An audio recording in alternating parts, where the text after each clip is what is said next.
that's just a very interesting thing to kind of analyze is, you know, ask yourself that question, like, how much do you fucking love this shit? Like, do you just pop up every so often? You want to look cool on Instagram? You want to just do this because it's fun, a hobby? Like, that's amazing and very, very dope. But if it's a hobby, it's a hobby. If this is your life, then make it your life. You know, like, commit to this shit because you want to. So I went off on a tangent a little bit, but everything's got to hit. Every sound that you use has to matter. Every sound has to be important, and it can't be confusing, can't be overproduced. You know. So, and I know being a rapper, like, you know, I'm sure you feel the same way. Like, there's certain beats that are got to be open enough for you, right? I struggle all the time. Struggle all the time, man.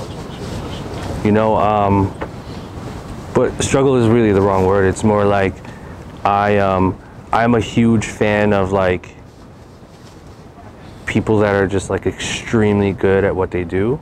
So I try to go out of my way to, like, really, like, understand stuff that I can't do at the highest level, and then try to collaborate with people that are really good at that thing. So, like, there's a lot of things that I'm not good at. Like, I can play guitar, but I'm not awesome. You know, in real terms, like, I pretty much suck on guitar. Like, if you compare levels, keys, I'm pretty good. I'm not the best, you know. So there's certain things that I like to do. So I do it all the time, basically. Like, I collaborate all the time. If I feel like I need to improve something, I'll get someone and collaborate with someone to try to figure it out. So. I would recommend the Adam X7. Okay, yeah, I was looking at those actually. They're pretty accurate. They're pretty clear. They get pretty loud too. Versus the Yamaha. Yeah. Different. This one's blurry. Hold on, the Tingo.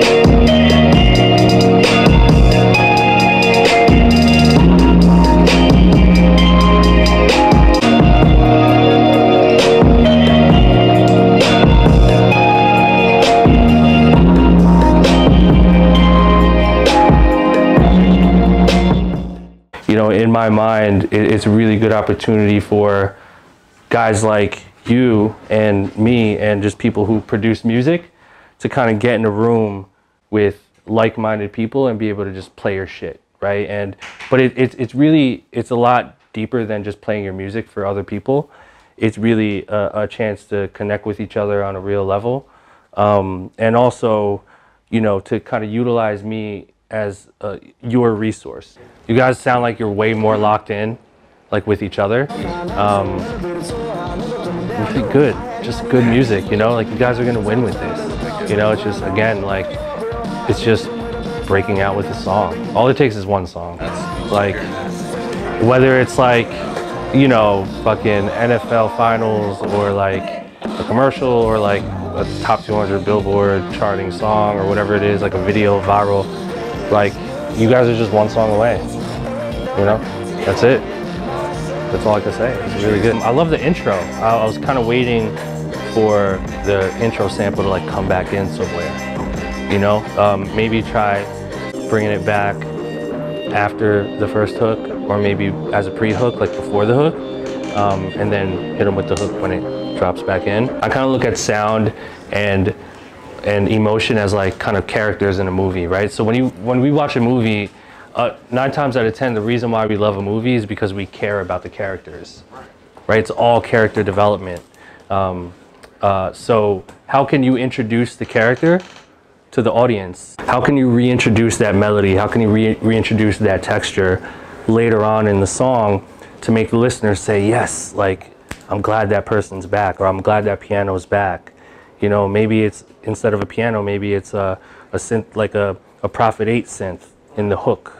And your brain is like, yes, I can't wait for that melody to come back. And like, those impact moments in songs are like plot twists in movies. Like, the hook is, that's like when a character dies, or that's like when the hero gets their revenge. That's like the hook part, right?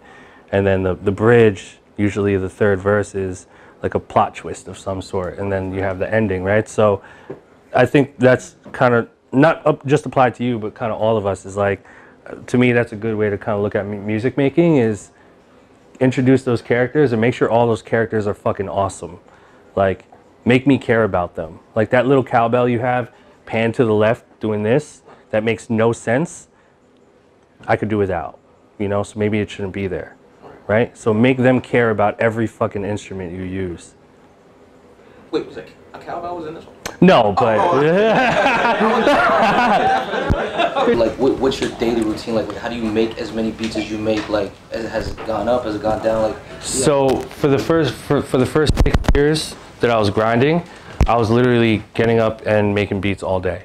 Like, wake up at 8 a.m., straight to the studio, or AKA the basement, in my mom's basement, and just bang out, just make beats until dinner time, and then I would wake up and do it again. I literally did that every day, including weekends.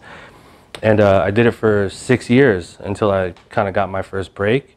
But that's what my life was back then. I slowly kind of realized that, you know, I only want to make music when I really want to make it, right? Like when I really want to create it. So nowadays for me, you know, I guess in a way I sort of have the luxury to take time off and only create when I really feel like I'm inspired to.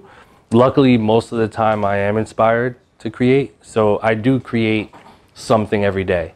But I'll never force anything. I'll never say, all right, today I have to do 5 beats or else I won't hit my deadline, right? That's just how my brain works. Like, I prefer to approach making music in that way, where like I'm super excited to create and I'll create. I mean, there's some days where like I don't do shit. You know, I'll sit there and like, so I wake up every day, I wake up at 6 a.m., walk my dog, make some coffee. I'll make like a latte or something. I got the little espresso machine. Like, it's like a fucking, it's like religion for me. It's like routine, all that shit. And then I'll walk my dog, and then I'll hang out with my fiance before she gets ready for work. And then like 8:39 hits, and then I get in the studio and just, I'll do emails first. Maybe I'll, you know, figure out like content for my socials for the first hour, just do like, you know, like work stuff. Yeah. And then 11 o'clock hits and I'll start getting creative. I'll start creating music, composing something, working on a song that I worked on maybe like a week ago or something. And then I'll go have lunch at like 1 for like an hour or 2 hours. Come back, it's like 3 p.m. And then I'll work up until 6 p.m. sometimes 7 p.m. and then my day is over. And I'll do that Monday through Friday, and then weekends are completely off. And I know that sounds weird, like, sounds like I ain't doing shit. But yeah, I want to get that perspective. But when the crazy thing about this, and the most bizarre thing, is that when I stopped overworking myself and when I started to create a regimen that made me happy and allowed for me to make the best music I can, and I felt energized, that's when my career started to thrive. I don't know why, I don't know how. That's what I needed to hear. But it just fucking happened. And I guess it's a universal law. It's like gravity. You know, what's the routine? You know, everybody has their own thing. Yeah. But I mean, like, am I working too much? Am I not working enough? I would say, I would suggest just making music when like you really feel like making it. Like when you're super excited, like you can't fucking, like you're itching, like you can't wait to get in there. And if that just so happens to be like 24/7, then there you go. Just make music all day, every day. But listen, sometimes this shit is not for you. Like, I'm not saying you specifically, but you know, it's just not working out, bro. Like, voice of an angel, but not good enough, man. So there's producers and creators out there that think that this is what they really want. But they're super frustrated. They're like, man, I can't make music. Like, I can't do this. I'm stressed out. I'm this. Like, I don't feel like making music. And 9 times out of 10, it's because they don't really love it as much as they think they do.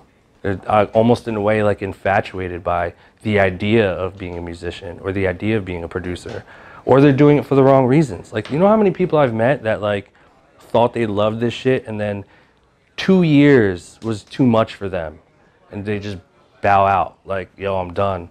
Yo, you never loved it in the first place, homie.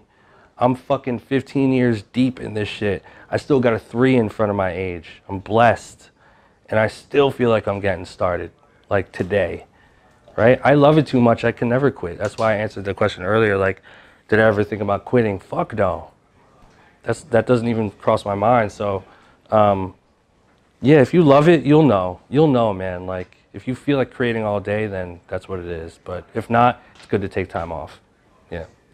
But at what point did you, in your career, decide that you were doing it more for others as well as yourself? Meaning, like, you didn't have to put on this event, like, past the office. Right. You didn't have to go around doing this, but obviously you did it to help us out. And right. Obviously not just here in Philly, but you're going everywhere.